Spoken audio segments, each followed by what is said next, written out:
C'est une question de santé publique. Les laboratoires de biologie médicale viennent en renfort partout en France dans la lutte contre le Covid-19.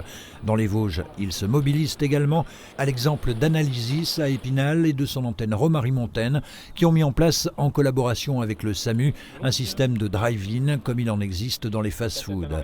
Des tests de dépistage pour les personnels soignants uniquement, sans sortir de sa voiture. Il fallait prioriser ce prélèvement avec du matériel qui est aujourd'hui précieux et rare.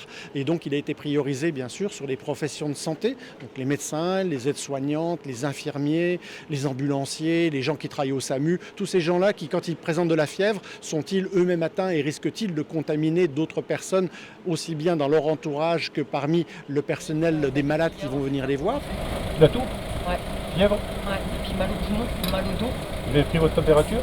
Un dépistage par voie nasale qui demande des précautions renforcées. Au moment où on va faire le prélèvement, au moment où on va aller dans les fosses nasales de la personne, on a un risque très marqué d'aérosol avec des particules virales, d'où l'explication de la personne qui était sérieusement protégée pour éviter justement de pouvoir se contaminer. Johan est ambulancier, il a pris rendez-vous pour se faire dépister. J'ai commencé à avoir de la fièvre hier soir, je travaillais de nuit et du coup je leur ai dit que je me sentais pas très bien. Ils m'ont dit qu'il fallait que je rappelle à la fin de mon service et du coup j'ai été rappelé il y a quelle heure ? Il y a un peu plus d'une demi-heure pour venir ici. Autre exemple, celui d'Émilie.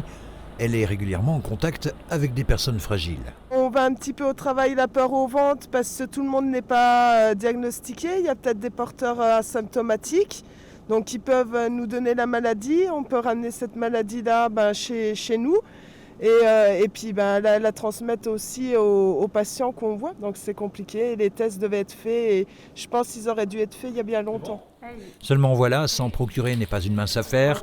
La demande est mondiale, masques, gants et tests de dépistage finiront peut-être par manquer. On est en tension sur les gants. Vous voyez, donc... Là, on utilise 3 paires de gants, on change une paire de gants entre chaque patient, bien évidemment. Donc on est en tension sur les systèmes de prélèvement, les écouvillons. On avait des stocks qui étaient amplement suffisants pour travailler pendant peut-être 3 mois sur une période normale, mais la conjonction d'une même maladie qui se produit au même moment fait qu'on vit cette fois-ci sur des stocks qui sont très limités. Je n'avais jusqu'à présent, il y a quelques jours, une visibilité que pour 10 jours.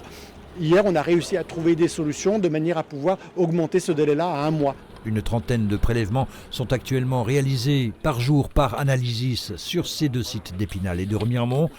Une fois conditionnés, les échantillons partent en région parisienne pour une réponse sous 24 heures.